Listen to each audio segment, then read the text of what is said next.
LG को अपना इस्तीफा सौंपेंगी। हालांकि जब तक नई सरकार का गठन नहीं होता है तब तक केयरटेकर सीएम के तौर पर जो एलजी हैं, जो परंपरा रहती है, वो उन्हीं को कहेंगे कि आप केयरटेकर सीएम के तौर पर भूमिका निभाती रही है अपनी। लेकिन जो जानकारी मिल रही है, एलजी सचिवालय जाकर आतिशी 11 बजे अपना इस्तीफा सौंपेंगी। दीपक का रुख कर लेते हैं और दीपक से जानते हैं। दीपक, 11 बजे का समय तय किया गया है, एलजी ऑफिस से अपॉइंटमेंट मिल गया? जी बिल्कुल, अपॉइंटमेंट ले लिया गया था और 11 बजे का समय दिया गया है। उपराज्यपाल सचिवालय आतिशी पहुंचेंगी, वहां पर अपना इस्तीफा सौंपेंगी। आतिशी साफ तौर पर कल जब जीतकर अपने इलाके में गई थी विधानसभा, तो वहां पर उन्होंने बड़ा रोड शो भी निकाला, जश्न मनाया। हालांकि पार्टी के तमाम बड़े नेता चुनाव नहीं जीत पाए, लेकिन अब आतिशी की भूमिका भी काफ़ी अहम मानी जा रही है। पार्टी में उनका कद जब वो मुख्यमंत्री बनी थे तभी से बढ़ गया था। अब आगे क्या वो एलओपी बनेंगी या फिर गोपाल राय बनेंगे, इस पर भी आम आदमी पार्टी में चर्चा होनी है। क्योंकि दीपक, वो तो आगे की बात हो गई, लेकिन एक मन में मेरे सवाल है कि जब वो मुख्यमंत्री बनना था और आतिशी मुख्यमंत्री के तौर पर दावेदारी पेश करने गई थी तो साथ साथ अरविंद केजरीवाल थे। आज बड़ी हार आम आदमी पार्टी को मिल गई है, आतिशी को इस्तीफा देना है, अरविंद केजरीवाल साथ जाएंगे क्या, नजर आएंगे कहीं पर? अभी तक ऐसी कोई सूचना नहीं है रोमाना, लेकिन मुझे लगता भी नहीं है कि अरविंद केजरीवाल आतिशी के साथ इस्तीफा देने एलजी सचिवालय जाएंगे। आतिशी वहां पर अकेली ही जाएंगी और इस्तीफा देकर लौट आएंगी, क्योंकि अरविंद केजरीवाल ने कल भी मीडिया से कोई बातचीत नहीं की। उन्होंने अपना एक वीडियो संदेश जारी किया जिसमें उन्होंने अपने कार्यकर्ताओं को धन्यवाद दिया और अपनी हार को स्वीकार किया। तो आज भी ये संभव नहीं है कि अरविंद केजरीवाल आतिशी के साथ एलजी सचिवालय की तरफ जाएं जब वो इस्तीफा देने वहां पर पहुंचे। रहिए मेरे साथ, लौटूंगे आपके पास। बलराम पांडे का रुख कर लेते हैं। बलराम, अरविंद केजरीवाल का नतीजों के बाद से इस तरीके से सामने ना आना, ये तो साफ तौर पर संदेश यही जाएगा कि मुंह छुपा रहे हैं अरविंद केजरीवाल। ये सिलसिला कब तक, कैसे टूटेगा?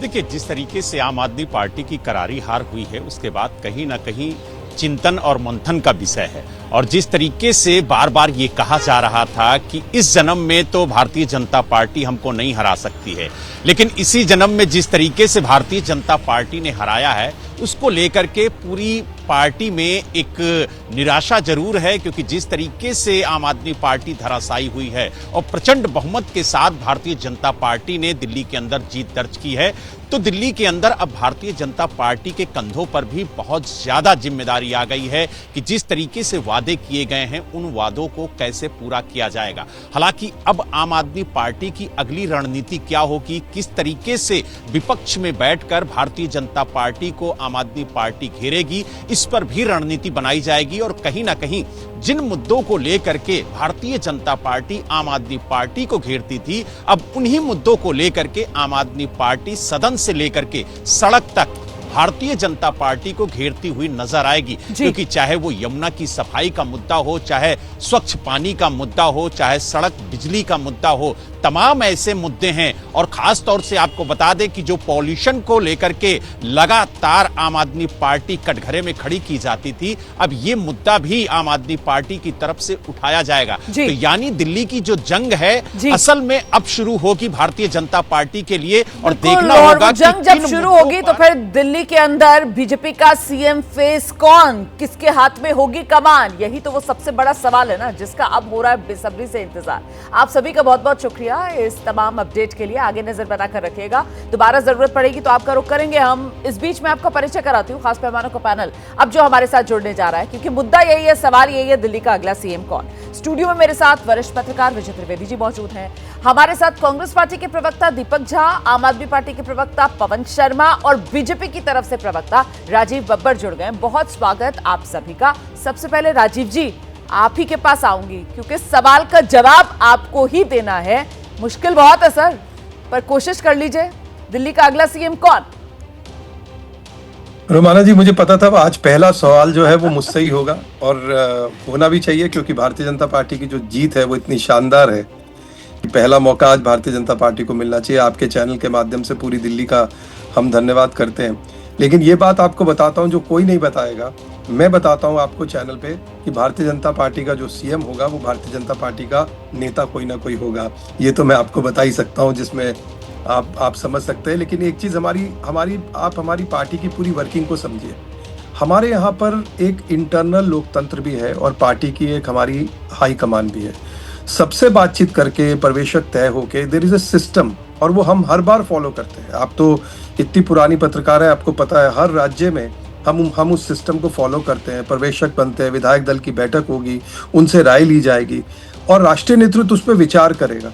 और दिल्ली में क्योंकि एक बड़ा प्रश्न जो है इस बार जो जीत का कारण एक बहुत बड़ा, अगर आप देखेंगे प्रधानमंत्री जी ने एक किस्म से दिल्ली की जिम्मेवारी लेते हुए अपील की थी इस बार चुनाव में कि एक बार दिल्ली हमें देके देखिए, हम इसको विकास की नए शिखर पर लेके जाएंगे। तो मुझे लगता है पार्टी सब बातों पे विचार करके, सब वर्गों से विचार करके और उसके बाद तय करेगी। निश्चित रूप से एक ऐसा मुख्यमंत्री हम आपको देंगे जो विकास में अपनी भूमिका निभाएगा, इल्जामों में नहीं, और लोगों को कटघरे में खड़े करने का काम नहीं करेगा। जो हमने प्रॉमिस किए हैं उसको पूरा करेगा। बिल्कुल सर, मैं दिल्ली को संवारूंगा, ये जो प्रधानमंत्री नरेंद्र मोदी ने कहा था ना, उसी पर दिल्ली की जनता ने भरोसा किया है।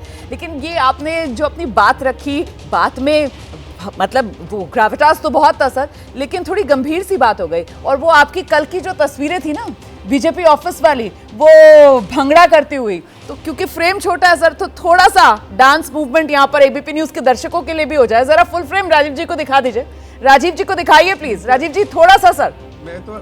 मेरा तो कल क्या था, वो जो हमारा गीत बना ना, हाँ जी, वो गीत इतना, उसका धुन वो मनोज तिवारी जी ने गाया। हाँ। और मनोज जी और मैं सब हम इकट्ठे वहां खड़े थे, तो उस समय वो जो गीत बजा, तो आप मानिएगा वो इंस्टेंटली हम सबके, वीरेंद्र सचदेवा जी के, मेरे और हम सब के हाथ ऐसे ऐसे अपने आप हिलने लगे, क्योंकि वो खुशी थी। और आप मानिए 27 साल के बाद भारतीय जनता पार्टी, मतलब मेरे जैसा कार्यकर्ता जो युवा मोर्चा में था, उसके बाद आज भारतीय जनता पार्टी की सरकार देख रहा है, तो कितनी खुशी थी हम लोगों को। क्योंकि दिल्ली में सच में दिल्ली के लोगों के लिए बहुत काम करना है, वो जिम्मेवारी भी हमको। बिल्कुल सर, वो दिल की खुशी थी आपकी, और वो दिल की खुशी ही झलक रही थी उन तस्वीरों में, और इसीलिए वो मेरे जहन में कहीं बैठ गई। और तभी आज देखिए आपसे सुबह सुबह मुलाकात हो गई, तो मैंने वो सवाल आपसे पूछ डाला। आइए जरा जल्दी से चलते हैं, पवन शर्मा जी का भी रुख कर लेते हैं। पवन शर्मा जी, इतनी भी क्या मायूसी, थोड़ा मुस्कुराइए ना। यहाँ इतनी खुशी की बात हो रही है, यहाँ पर किस तरीके से झूमा जा रहा है इसकी बात हो रही है, जश्न मनाया जा रहा है इसकी बात हो रही है, लेकिन मुझे बताइए इतनी मायूसी क्यों है आप लोगों के खेमे में? मतलब अरविंद केजरीवाल हिम्मत ही नहीं कर पा रहे बाहर आने की? नहीं, बिल्कुल रोमाना जी, ऐसा कुछ भी नहीं है। कल नतीजे आने के बाद अरविंद केजरीवाल जी का संबोधन था, उन्होंने साफ साफ कहा, भाई लोकतंत्र का, जनता का जनादेश सबसे बड़ा होता है। लोकतंत्र के अंदर जनता का आदेश है, वो आदेश हमारे सरमाथे पे है, और अगले 5 साल अरविंद केजरीवाल जी ने कहा जनता के बीच में रहेंगे, जनता के हर सुख दुख में साथ खड़े रहेंगे। हार जीत लगी रहती है भाई, जनता का फैसला, जनता ने हमको 10 साल दिए थे, 10 साल में हमने सारे काम किए, बिजली, पानी, शिक्षा, स्वास्थ्य में काम किया, लेकिन जनता का फैसला है, जनता ने बीजेपी को मैंडेट दिया है, बीजेपी अपनी सरकार चलाए, हमारी इनके साथ शुभकामनाएं हैं। लेकिन आज हमारा सिर्फ एक उद्देश्य है, अरविंद केजरीवाल जी के पार्टी का उदय हुआ था, संघर्ष से उदय हुआ था, और संघर्ष में हमारा जीवन पूरा निकला है। 8-10 साल का हमारा राजनीति निकली है, राष्ट्रीय पार्टी बने हैं, तो लोगों के प्यार की वजह से बने हैं, तो लोगों के बीच में रहेंगे, उनके साथ रहेंगे, और लोगों का जो आदेश था उसको हमने माना है। भाई 10 साल पहले आप जो बात कह रहे हैं इस पर और आगे चर्चा बढ़ाएंगे। आप कह रहे हैं कि लोगों के सुख दुख में उनके साथ रहेंगे, लेकिन आज देखिए ना, आतिशी के सामने जब वक्त पड़ा है उनको इस्तीफा देने के लिए जाना है एलजी दफ्तर, तो जब सीएम की दावेदारी करने जा रही थी तब तो केजरीवाल साथ में थे। अब आज जब इस्तीफा देने जा रही है तो भी कोई पार्टी के बड़े नेता अरविंद केजरीवाल साहब साथ जाते तो ज्यादा बेहतर लगता ना। आज तो ऐसा लग रहा है जैसे पार्टी ने अकेला सा छोड़ दिया है आतिशी को। इस पर आप आगे जवाब दीजिएगा, लेकिन इस बीच जरा दीपक झा के पास लेकर चलेंगे दर्शकों को। दीपक, कांग्रेस की स्थिति क्या है, जरा बताइए ना। मतलब खुश हैं अंदर ही अंदर कि साहब आम आदमी पार्टी जिसने हमको हराकर दिल्ली की सत्ता पर कब्जा जमाया था, उसको हराने में हमने बड़ी भूमिका निभा दी, या फिर किंगमेकर ना बन पाने का एक मलाल सा है? दीपक झा। देखिए रोमाना जी, आपको नमस्कार, सुप्रभातम, आपके दर्शकों को भी नमस्कार, सुप्रभातम। बात यह है कि हमें किसी को हराने और किसी को जिताने के लिए हम नहीं आए, हम खुद लड़ने आए थे, खुद जीतने आए थे। बात यह कि जो दिल्ली की जनता के साथ जिन्होंने छल किया, जिन्होंने शराब बांटा दिल्ली की जनता को, उनको तो दिल्ली की जनता ने नकार दिया है। बात यह है कि बड़े बड़े वादे, बड़ी अच्छी राजनीति करने का, तो वो जो झूठे वादों का दौर था, जिन्होंने सपने दिखाए थे सुनहरे, लेकिन गर्त में धकेल दिया, तो उसकी हार हुई है। दूसरी बात मैं कहूंगा कि अब ये भाजपा की जीत नहीं है, ये भाजपा को जनता ने एक विकल्प के तौर पे नहीं चुना है, मजबूरी के तौर पे चुना है। क्योंकि इन्होंने पिछले 10 सालों में क्या आरोप लगते रहे हैं, एलजी से नहीं बन रही है, पीएम से नहीं बन रही है, सीएम की नहीं बन रही है, तो जनता को लगा कि वाकई में यार अलग अलग पार्टियों के नेताओं को चुनने से बेहतर है एक पार्टी को चुन दो। और दिल्ली को अब इन्होंने बिल्कुल यमुना रिवर दीपक जी, आपकी बात, आपका नजरिया, लेकिन यहाँ पर आप जो मजबूरी का नाम बीजेपी बता रहे हैं दिल्ली के लोगों के लिए, मेरे ख्याल से विजय सर बेहतर तरीके से बता पाएंगे। जिस तरीके का जनादेश आया है कि दिल्ली के लोगों ने बीजेपी मजबूरी का नाम नहीं बल्कि बीजेपी भरोसे का नाम, इस बात पर मोहर लगाई है। विजय सर, ठीक बात है, नतीजे हैं, इसमें कुछ कहने के लिए अतिरिक्त नहीं है, क्योंकि जितना प्रचंड बहुमत भारतीय जनता पार्टी को मिला है सीट के तौर पर भी और वोट शेयर के तौर पर भी, 48% वोट है बीजेपी प्लस का, बीजेपी का अकेले 46% वोट है, तो वो कोई मजबूरी का वोट नहीं है, वो एक मजबूत वोट है, एक विश्वास का वोट है, एक बदलाव का वोट है। और सीटें जिस तरह से मिली हैं 48 सीटें, वो भी बहुत महत्वपूर्ण है। कांग्रेस के लिए तो हो सकता है खुशी का मौका हो कि वो उन्होंने आम आदमी पार्टी से अपना जो बदला लेना था, दिल्ली का लेना था या हरियाणा का लेना था, वो भी है। और ख़ास तौर से जिस तरह से अरविंद केजरीवाल जी को हार मिली है, उसमें ऐसा नहीं कि परवेश वर्मा ने मजबूत लड़ाई नहीं लड़ी, परवेश वर्मा की लड़ाई बड़ी मजबूत थी, उसी वजह से अरविंद केजरीवाल वहाँ पर हारे। लेकिन थोड़ा सा एक जो कहना चाहिए डेंट पहुँचाने का काम कांग्रेस ने किया है। लेकिन कांग्रेस इसमें भी खुश रह सकती है कि जीरो की हैट्रिक रिकॉर्ड तो बनाई है ना, रिकॉर्ड तो बना है, बिल्कुल एक रिकॉर्ड तो जीरो की हैट्रिक बनाकर, और फिर 12 सीटों पर, यदि चुनाव नतीजे में देख रहा था, रात को लेट नाइट स्टडी कर रहा था, तो 12 सीटों पर कांग्रेस ने आम आदमी पार्टी को नुकसान पहुंचाया। ठीक, उमर अब्दुल्ला साहब ने तो कल ही लिख दिया था कि आपस में लड़के क्या फायदा हुआ। तो मैं तो कह रहा हूँ कि जो योगी जी का और प्रधानमंत्री का नारा है ना, वो विपक्षी पार्टियों के लिए सबसे ज्यादा मौजू है। इंडिया गठबंधन को उसको अपना लेना चाहिए। एक रहेंगे तो सेफ रहेंगे और बटेंगे तो कटेंगे। ठीक है, अब वो तो उनको मानना है कि किस तरह से लड़ाई लड़नी है।